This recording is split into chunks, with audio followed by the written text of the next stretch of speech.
We've got Jim Walker, who's Managing Director of Asianomics, joining us on the show from Mumbai to talk to us about the outlook for global markets. He talks to us about Asia also and India in specific as well. Now, Jim, to begin with, you seem to be sounding cautious in your presentation regarding the liquidity wave which is hitting emerging markets and lifting equities in India as well. Tell us why you're being so cautious. Yes, I always get cautious about liquidity waves because waves come and waves go, and that's been the feature of them over the course of the last 4 years. We get these liquidity rushes and then they disappear and they dissipate, and of course the markets are left high and dry, and I have a feeling that that's going to happen again this year. Of course, we've probably got another wave of the LTRO to come over the course of the next month or two, but they always lose power after the first round. So I think it's just time to be cautious. There's too many other negatives on the fundamentals. But, and Jim, could it be that since macro indicators are on a mend in India, inflation is nudging down, interest rates are looking downwards, deficit management probably likely to be addressed by the government, and hence global fund managers are taking positions here in India in advance? Well, I think global fund managers really haven't changed their view of India. Their medium-term to long-term view is very positive. And the track record of Indian companies in terms of return on equity and delivery of profitability has been very, very good. So I don't think that has changed, but fund managers are always aware of the cycle and the way that the cycle is moving, and there's times to be very aggressively buying and times to be taking profits. Over the course of the last year, it was certainly a downturn in growth, rising interest rates, and that kept people out of the market.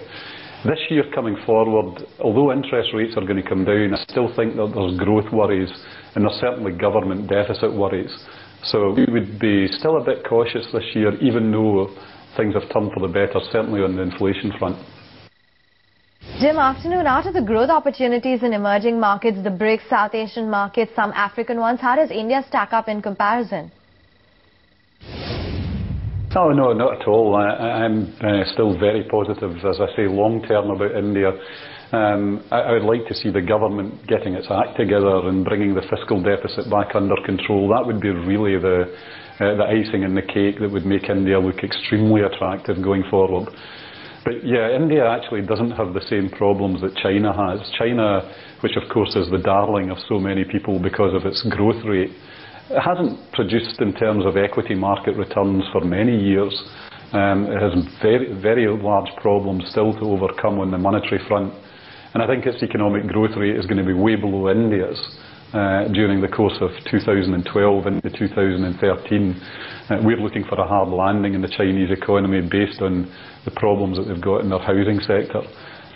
Places like Indonesia, they look as good as India at the moment, and between India, Indonesia and other parts of Southeast Asia, we've actually got quite a nice, attractive Asian region for long-term fundamental equity investors.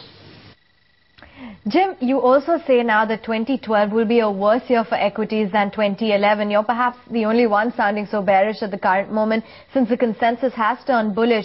What's the premise for this negativism? Well, yeah, we're really much more worried about Europe than perhaps the consensus is. Our view has been that it's never been the real problem of sovereign debt that seems to have fixated markets, but much more private sector debt.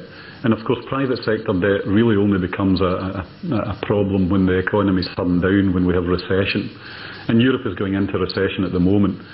When you get recession and corporates begin to struggle, then corporate earnings fall.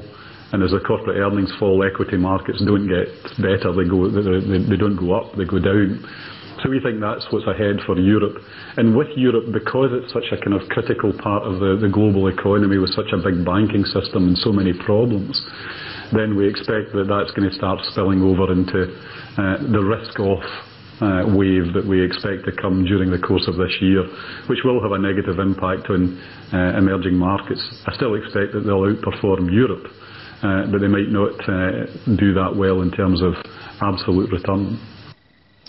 Now, Jim, you see the US economy being resilient and are forecasting something like 2 to 2.5% GDP growth there for 2012.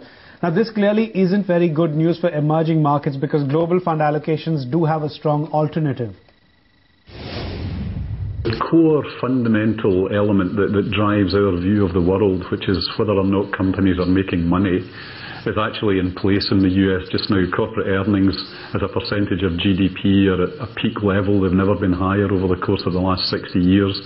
It looks like a very strong underpinning for the corporate sector in America. Whether or not there's actually going to be a strong investment cycle in the back of those corporate earnings is more questionable. And that's really got to do with Mr. Bernanke and his zero interest rate policy, which signals to people that the outlook is bad. So companies don't invest as much as they maybe otherwise would because interest rates are at zero. But the US actually looks okay, certainly for the first 9 months of this year. I think maybe right at the end of 2012 there are problems just as the austerity measures from government really start coming into force.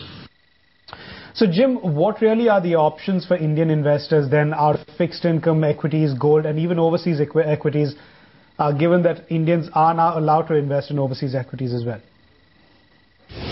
Well, I would be advising people to take a look at Southeast Asia, particularly the markets that are more or less forgotten. Indonesia has been well loved over the course of the last 3 years, but places like the Philippines and Thailand, Malaysia to a certain extent as well, have come way down people's wish lists as places to buy. So I think a bit of money in some of these markets, good quality stocks there, would be well advised.